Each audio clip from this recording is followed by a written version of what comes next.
అందరికీ నమస్కారం. మన ఛానల్కి స్వాగతం. జీవితంలో ఎదురయ్యే ఎన్నో అనుభవాలు, అనుభూతుల అద్భుత సమ్మేళనం. పండిపోయిన సామాన్యుల నోట పలికిన ముత్యాల్లాంటి మాటలు పొందికగా మన వాడుక మాటల్లో స్థిరపడిపోయి అందరి నోట పలికేవే మన సామెతలు. సామెతల్లో అనుభవ సారంతో, ఘాటైన విమర్శలతో, ఇటు చమత్కరించే సరసోక్తులతో కలగలిసిన ఒక చిక్కని కుదురైన మాటలు సామెతగా అందరినీ అలరిస్తుంది. సామాజిక జీవితంలోని ఆచార వ్యవహారాలను, కుటుంబ వ్యవస్థలోని సంబంధ బాంధవ్యాలను చమత్కారంగా విశ్లేషిస్తాయి సామెతలు.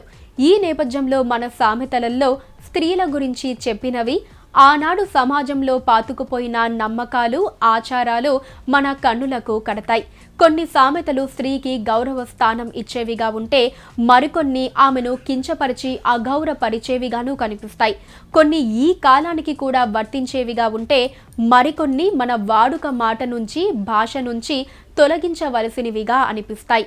తల్లిగా, భార్యగా, బిడ్డగా, తోబుట్టువుగా, ప్రేయసిగా, మరెన్నో రూపాలలో అనేక విధాలైన అనుభూతులకు ఆలవాలమైనది స్త్రీమూర్తి. ఒకవైపున స్త్రీని శక్తి స్వరూపినిగా, జగన్మాతగా పూజించిన మన సమాజమే నా స్త్రీ స్వాతంత్రమర్హతి అని గ్రహించింది. స్త్రీ గడప దాటితే ఏమాత్రం రక్షణ ఇవ్వలేని మన సమాజం ఆమె నాలుగు గోడల మధ్య గృహిణిగా, ఆమె ఆ ఇంటి పట్టమహిషి. ఆవిడ లేనిది అతడికి పరిపూర్ణత లేదు. ధర్మపత్ని పక్కన లేనిదే గృహస్థుకు ఏ శుభకార్యంలోనూ పాల్గొనే అర్హత ఉండదు. ఆ విధంగా స్త్రీని ఒకవైపున నెత్తిమీద పెట్టుకుని పూజించిన సమాజము మనదే, మరొక వైపున ఆమెను అధఃపాతాళానికి కృంగదీసింది మన సమాజమే. ఈ ప్రయత్నం సరదాగా ఆడవారి గురించి చెప్పిన సామెతలు ఇన్ని ఉన్నాయా అని తెలుసుకోవటానికి మాత్రమే. కొన్ని నేటి ఆధునిక యుగానికి వర్తించవు. ఎన్నో వందల ఏళ్ల నాటి సరదా మాటలుగా తెలుసుకొని ఆస్వాదిద్దాం. ఆడబిడ్డ పుట్టుకను గుర్తించి ఒక వ్యంగ్య పరిహాసపు సామెత, అబద్ధాలాడితే ఆడపిల్లలు పుడతారు. ఇది అనేక సందర్భాలలో నవ్వుతూ అనుకునే మాట. అవతలివాడు అబద్ధం చెప్పినా, నిజం దాచిపెట్టినా, యువతలివాడు స్నేహపూర్వకంగా హాస్యమాడుతూ విసిరే వ్యంగ్య బాణమిది. ఆడపిల్ల పుట్టడం ఒక అవాంఛనీయ ఘటనగా పరిగణించిన కాలంలో ఏర్పడిన సామెతే అయినా, కొన్ని సందర్భాలలో నేటికి చలామణి అవుతున్న భావనే ఇది. బిడ్డ పుట్టి భూమి మీద పడగానే మగబిడ్డ అనగానే కొండంత సంబరం, ఆడబిడ్డ అనగానే కమ్ముకొచ్చే నీరసం. మగబిడ్డ వంశాన్ని ఉద్ధరించే కులదీపకుడు, ఆడబిడ్డ ఎప్పటికైనా పరాయింటికి పంపవలసిన బరువు. మగబిడ్డ అంటే ప్లస్, కట్నం తెచ్చుకునే బంగారు పిచుక. ఆడబిడ్డ అయితే మైనస్, కట్నం ఇచ్చి పంపవలసిన మహాభారం. ఇది ఈనాటికి మన వ్యవస్థలో కొనసాగుతున్న జీవన సత్యం. అందుకే ఇప్పటికీ ఈ సామెత తెలుగు మాటలో సజీవంగా నిలిచిపోయింది. ఆడపిల్ల పుట్టిందంటే ఆయువు సగం కృంగిందన్నమాటే అన్న సామెత కూడా ఈ జీవన సత్యం నుండే పుట్టుంటుంది. బిడ్డను పెంచి పెద్ద చేయాలి, విద్యా బుద్ధులు చెప్పించాలి, నగలు నాణ్యాలు అమర్చాలి, తగిన వరుణ్ణి వెతికి శక్తికి మించిన కట్నమైనా ఇచ్చి సకల లాంఛనాలతో పెళ్లి చేయాలి. వియ్యాల వారికి అడుగులకు మడుగులొత్తాలి. ఆ తర్వాత కూడా సారే, చీరే, సమస్త వస్తు వాహనాలు అమర్చి కాపురానికి సాగనంపాలి. ఇవన్నీ జరపాలంటే కన్నతండ్రికి ఆయువు సగం కృంగినట్లే అవక మానదు కదా. ఇదంతా మనకు మనమే ఏర్పాటు చేసుకున్న ఆచార పద్ధతుల ఫలితం.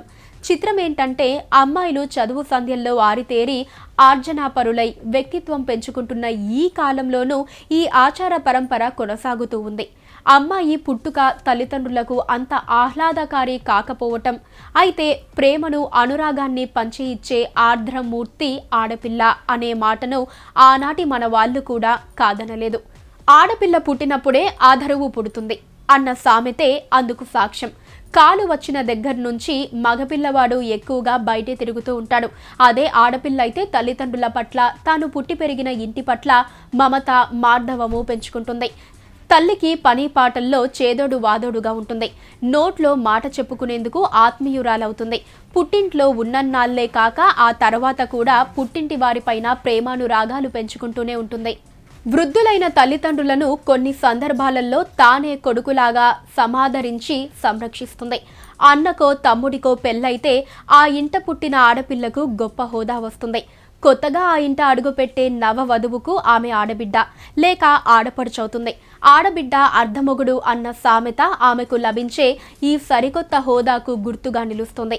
ఆడబిడ్డతనంతో ఆమె అంతగా పెత్తనం చేసినా చెయ్యకపోయినా ఎలాగూ ఈ సామెత ఏర్పడింది కనుక ప్రతి ఆడబిడ్డకు ఈ బిరుదిచ్చి హాస్యమాడుకుంటారు మనవాళ్ళు. ఈర్ష్య, అసూయ వంటి లక్షణాలు స్త్రీలలోనే ఎక్కువ ఉంటాయనంటుంది ఈ సామెత. అసూయ ముందు, ఆడది వెనక. ఓర్వలేనితనం అనేది మానవ నైజంలోని స్వభావ గుణమే. కానీ స్త్రీకి మాత్రమే అసూయ ఎక్కువని చెప్పటానికి కారణం ఏంటో, తరతరాలుగా కొన్ని కట్టుబాటులలో మ్రగిపోయిన స్త్రీ జాతి కుపస్థ మండూకంలా మనోవికాసం పొందలేని స్థితిలోనే ఉండిపోయిన మాట నిజం. విద్యాగంధం లేని రోజుల్లో స్త్రీకి ప్రపంచ జ్ఞానం కానీ, విశాల దృక్పథం కానీ అలవడే అవకాశం ఉండదు. స్త్రీకి ఇల్లు, వాకిలి, సంసారం, తరువాత పరిచయం ఉండేది ఇరుగు పొరుగులతోనే. వారు తనకన్నా ఏ మాత్రమో మిన్నగా ఉండటం ఆమెకు సహించలేని విషయమే కావచ్చు. ఇట్లా అసూయాగ్రస్తగా ముద్ర పడటానికి కారణం కేవలం ఆమె చిత్తవృత్తి మాత్రమే అయ్యుండదు. స్త్రీకి అటువంటి ముద్ర వేసే పరిస్థితిని కల్పించిన మన కుటుంబ వ్యవస్థే కారణమయ్యుంటుంది. అదే కోవకు చెందిన సామెత ఆడదాని నోట్లో నువ్వు గింజ నానదు. నోట్లో నువ్వు గింజ వేసుకుంటే నానటానికి ఎంతో సేపు పట్టదు. అది నానినంత సేపు కూడా స్త్రీలు నోట్లో రహస్యం దాచలేరని దీని సారాంశం. స్త్రీ స్వభావంలోని ఒకానొక బలహీనతని ఆధారంగా చేసుకొని పుట్టిన సామెత ఇది. రుక్మిణికి పారిజాత పుష్పాన్ని కృష్ణుడు ఇచ్చాడని అప్పటికప్పుడే సత్యభామ చెవిలో ఊదిన చెలికత్తే రామాయణంలోని మందర వంటి పాత్రలను ఉద్దేశించి ఈ సామెత ఏర్పడి ఉంటుంది. రహస్యాలు దాచలేని నారద మహర్షుల వంటి వారు పురుషులలో ప్రముఖులై ఉండగా కేవలం స్త్రీ జాతినే ఉద్దేశించి ఇటువంటి సామెత ఎందుకు పుట్టి ఉంటుందో సమాధానం తెలియని ప్రశ్న. అంతేకాదు, స్త్రీకి చదువు ఇవ్వకూడదని ఇట్లా ఒక సూక్తిని చెప్పుకున్నారు మనవాళ్ళు. ఆ సామెత ఇది: ఆడదానికి అలుసియ్యరాదు. స్త్రీని వక్షస్థలంలో దాచుకున్న విష్ణుమూర్తికి ఆమెను అర్ధభాగం చేసుకోవటమే కాక నెత్తిన కూడా ఎక్కించుకున్న పరమశివుడికి ఈ విషయం తెలియదా? సరిజోడుగా బ్రతకవలసిన స్త్రీ పురుషుల మధ్య ఉండవలసిన ఒక ఆత్మికమైన విశ్వాసాన్ని కాలరాయటమే ఈ సామెత ఉద్దేశంగా అనిపిస్తుంది. ఆడదై పుట్టే కంటే అడవిలో మానై పుట్టేది మేలు అన్నది ఒక నిర్వేద క్షణంలో స్త్రీ అనుకున్న మాట. అడవిలో పుట్టి పెరిగే వృక్షాలకు ఎంతటి స్వేచ్ఛ ప్రవృత్తి! ఒకరి అండతో, అధికారంతో ప్రమేయం లేని స్వతంత్ర జీవనం వాటిది. మనసున్న మనిషిగా పుట్టి అడుగడుగున అసమానతలను, అన్యాయాలను భరిస్తూ మనుగడ సాగించే స్త్రీ అనుకున్న మాట అది. ఆధునిక స్త్రీ అలా నేడు బాధపడనవసరమే లేదు. ఆడదాని బ్రతుకు అరటాకు వంటిది. అవును, ముళ్ళు వచ్చి అరటాకు మీద పడ్డా, అరిటాకు వచ్చి ముళ్ళు మీద పడ్డా అరిటాకుకే కదా ప్రమాదం. మన వాళ్ళు కాచి ఒడపోసిన అనుభవ సారం ఈ మాట. తన బ్రతుకు అరిటాకు వంటిదని, దానిని జాగ్రత్తగా కాపాడుకోవాలని తెలియని ఆడపిల్లలు ఎవరైనా ఉంటే వారిని హెచ్చరించటానికే ఈ సామెత పుట్టింది. స్త్రీ పురుషుల ప్రకృతులను, వికృతులను అన్యపదేశంగా విమర్శించి చెప్పుకున్న సామెత ఇది. ఎంత పెద్ద గుమ్మడికాయ అయినా కత్తిపీటకు లోకువే. ఎంతటి పెత్తందారైనా, గండడైనా ఇంటికి వస్తే మాత్రం ఆమెకు దాసోహం అనవలసిందే. కొన్ని సందర్భాలలో అతడెంతటి వాడైనా ఆమె ముందు అర్భకుడే అయిపోవటం ఎందుచేతనో, అది ఆకర్షణో, అనురాగమో, వ్యామోహమో ఏదైతేనేం ఒక్కొక్క దేశంలో పురుషుణ్ణి బలహీనుణ్ణి చేసి తన చెప్పు చేతల్లో పెట్టుకోగలిగిన అద్భుతమైన శక్తి ఇది. భార్యగానే కాక తల్లిగా పురుషుని చిరకాలం ప్రభావితం చేస్తుంది మాతృమూర్తి అయిన స్త్రీమూర్తి. అందుకే ఢిల్లీకి రాజైనా తల్లికి కొడుకే అన్న సామెత పుట్టింది. కొడుకు ప్రయోజకుడై ఒక విశిష్ట వ్యక్తిగా అధికారం చెలాయిస్తూ ఉన్న కన్న తల్లికి మాత్రం అతడు ముక్కుపచ్చలారని వానిగానే కనబడతాడు. దేశాలేలే కొడుకైనా ఆమెకు మాత్రం చిన్నవాడిలాగా తోచటం ఒక సృష్టి విచిత్రం. అది మాతృత్వ కళలోని అద్భుత చిత్రం. ఇల్లు చూచి ఇల్లాలిని చూడు, ఇల్లు వాకిలి చూస్తే చాలు, ఇల్లు వాకిలి చూస్తే చాలు ఆ ఇంటి ఇల్లాలు ఎటువంటిదో కనిపెట్టేయగల శుద్ధమైన సంప్రదాయం మనది. ఎంత పని ఒత్తిడిలోనైనా సరే ఇంటిని శుభ్రంగా, పొందికగా తీర్చిదిద్దుకోవటం ఒక అందమైన బాధ్యతగా స్వీకరిస్తుంది ఇల్లాలు. అందుకే ఇంటికల ఇల్లాలే చెబుతుంది అని కూడా అంటారు. స్త్రీపరమైన సామెతల మాటకు వస్తే ముఖ్యంగా మనకు గుర్తుకొచ్చేది అత్తాకోడళ్ల గురించిన సామెతలే. మగబిడ్డకు జన్మనిచ్చిన తల్లి అతన్ని పెంచి పెద్ద చేస్తుంది, వ్యక్తిత్వం కల మనిషిని చేస్తుంది. ఉమ్మడి కుటుంబ వ్యవస్థలో అత్తలు కోడళ్లను అరడి పెట్టటం, వారిపైన అధికారం చెలాయించటం తమ హక్కుగా భావించుకునే రోజుల్లో ఏర్పడిన సామెత అత్తింటి కాపురము కత్తిమీద సాము. అత్తవారింట్లో అందరూ అన్ని రకాల స్వభావాలు కలవారై ఉంటారు. అందరినీ మెప్పిస్తూ తలలో నాలుక వలె మసులుకోవటం కొత్తగా ఆ ఇంట అడుగుపెట్టే నవ వధువుకు ఒక రకంగా కత్తిమీద సామే. అత్త, మామగారు, బావలు, మరుదులు, ఆడబిడ్డలు అందరి మనస్తత్వాలను ఎరిగి మసులుకోవాల్సి ఉంటుంది. మరి అంతేకాదు, అసలు ఆ ఇంట జరిగే శుభాన్నో అశుభాన్నో కూడా కొత్తగా ఇంట్లో అడుగుపెట్టే కోడలి రాకతో ముడిపెట్టుకుంటారనటానికి సాక్ష్యంగా ఈ సామెత. కోడలు వచ్చిన వేళ కోడేలు వచ్చిన వేళ, గొడ్డు వచ్చిన వేళ కోడలు వచ్చిన వేళ. తెల్లవారిన దగ్గర నుంచి ఆ మట్టి పాత్రలతో పని పాటలు చేసుకునేవారు అత్తాకోడలు. ఒకప్పుడు పొరపాటున కోడలి చేతిలో కుండ కింద పడి బద్దలైతే అత్తగారు గోల పెడుతుంది. బంగారం వంటి కుండ, కొత్త కుండది. మరప్పుడు ఏ విసురులోనో అత్త చేతిలో కుండ కింద పడి పగిలిపోవచ్చు. ఇప్పుడు మాత్రం అది పోతే పోయిందిలే అనుకునే అంత పాత కుండ, అడుగోటి కుండ. ఒకరికొక న్యాయం మరొకరికి మరొక న్యాయం అనిపించిన సందర్భాలలో ఈ సామెతను విరివిగా ఉపయోగించుకుంటారు. అయితే ఒక సార్వకాలీన సత్యాన్ని చాటే సామెత అత్త ఒకింటి కోడలే. ఒకానొక కాలంలో ఇప్పటి అత్తగారు కూడా ఆ ఇంటికి కొత్తగా వచ్చిన లేత వయసు పిల్లే. ఒక అత్తగారి వద్ద తాను ఒదిగి ఉండి కోడరికం అనుభవించిన అమ్మాయే. అయితే ఆ రోజులు ఇప్పుడు గుర్తుకురావు కదా. స్థానం మారింది, అధికార బలము వచ్చింది. స్థానం బలపడిన తర్వాత వెనుకటి స్థితిని మర్చిపోవటాన్ని గురించిన వ్యంగ్య విమర్శ ఇది. అయితే చరిత్రగతిలో చక్రభ్రమణం జరగవచ్చు. ఓడలు బళ్ళు, బళ్ళు ఓడలు అవుతాయన్న చిర సత్యాన్ని చాటి చెప్పే సామెత అత్తకాలము కొన్నాళ్ళు, కోడలు కాలం కొన్నాళ్ళు. కాలం గడిచిపోతూనే ఉంటుంది. అత్తగారు ముదుసలి అయ్యింది, జవసత్వాలు ఉడిగిపోయాయి. ఈ లోపున కోడలు ప్రౌఢ దశలో అడుగుపెట్టింది, బిడ్డల తల్లయ్యింది.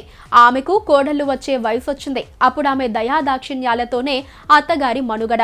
ఇదంతా కాలమహత్యం. అత్త మీద కోపం దుత్త మీద చూపినట్లు అన్నది అన్యాపదేశంగా కూడా మనం విరివిగా వాడుకునే సామెత. అసలు కోపం అత్త మీద, కొసరు కోపం ఇతరుల మీద. ఒకరి మీద వచ్చిన కోపాన్ని ప్రదర్శించే వీలు లేనప్పుడు అది అందుబాటులో ఉన్న మరొకరి పైన చూపటం సాధారణంగా జరిగే పని. ఆఫీస్లో చికాకుల్ని ఎవరిపైనా చూపలేక ఇంటికి వచ్చి ఇల్లాలిపైన చిర్రుబుర్రులాడే ప్రబుద్ధుల్ని ఉద్దేశించి కూడా ఈ సామెతను హాయిగా చెప్పుకోవచ్చు. ఇంతెందుకు, అసలు ఈ అత్తాకోడల గురించిన గొడవ ఏం లేకుండా ఉండటానికి ఒక్కటే తీర్మానం చేశారు మన వాళ్ళు. అత్త లేని కోడలు ఉత్తమురాలు, కోడలు లేని అత్త గుణవంతురాలు అన్నది ఆ తీర్మానం. ఒక దగ్గర ఉంటే కదా ఘర్షణ మొదలయ్యేది. ఈ పరిస్థితే ఈనాటి కుటుంబ వ్యవస్థలో కొనసాగుతూ ఉండటం మంచికో చెడుకో, ఉద్యోగరీత్యానో బ్రతుకు పోరుతోనో పిల్లలు పట్టణాలకు విదేశాలకు తరలి వెళ్లటం, పెద్దలు పల్లెల్లో ఒంటరిగా మిగిలిపోవటం సాధారణమైన ఈ రోజుల్లో అత్తాకోడళ్ళు ఒకే ఇంట్లో ఉండటం, అదే సాంప్రదాయం తగ్గిపోతోంది. అందుకే ఈనాటి అత్తలు కోడళ్ళు ఒకరికొకరు దూరంగా మసులుకుంటూ మంచి వాళ్ళని అనిపించుకుంటున్నారు. ఏదేమైనా అత్తాకోడళ్ల ప్రసక్తి వచ్చినప్పుడు ఒక విషయం మనం ఒప్పుకొని తీరాలి. పుట్టినింటిని వదిలి తమ ఇంటికి వచ్చిన కోడల్ని కన్న కూతురి వలె ఆదరించే అత్తామామలు, వయసు మళ్లిన అత్తామామల్ని తల్లిదండ్రుల వలె భావించి సేవించే కోడళ్ళు ఏ కొద్దిమందో ఆనాడు ఈనాడు కూడా ఉండటం మన మధ్య మానవత్వపు విలువలు ఇంకా నిలిచి ఉన్నాయనటానికి నిదర్శనంగా ఉండే విషయం. మానవ స్వభావంలో మంచి చెడు రెండు ఇమిడిపోయినట్లుగానే సామెతలలో స్త్రీ గురించి పరిశీలించినప్పుడు కూడా ఈ ద్వంద్వ భావాలు వెల్లడవుతాయి. అందుకే ఆడదే అమృతం, ఆడదే హాలాహలం అన్న సామెత పుట్టి ఉంటుంది. ఆమె తొలిగా తల్లి, సృజన శక్తి, జగన్మాత, మరొకప్పుడు ఆదిశక్తి, అసుర సంహారిణి, ప్రణయమూర్తి. ఆమె ఒకప్పుడు ప్రళయమూర్తి కూడా. అమృతము, హాలాహలము క్షీరసాగరంలోనే కదా పుట్టాయి. తెలుగు భాషలో సామెతల్లో స్త్రీ గురించి చెప్పిన సందర్భాలు ఒకసారి తలుచుకున్నాం. ఇవన్నీ ఊరికే తెలుసుకోవటానికే తప్ప మరే ఉద్దేశమూ లేదు.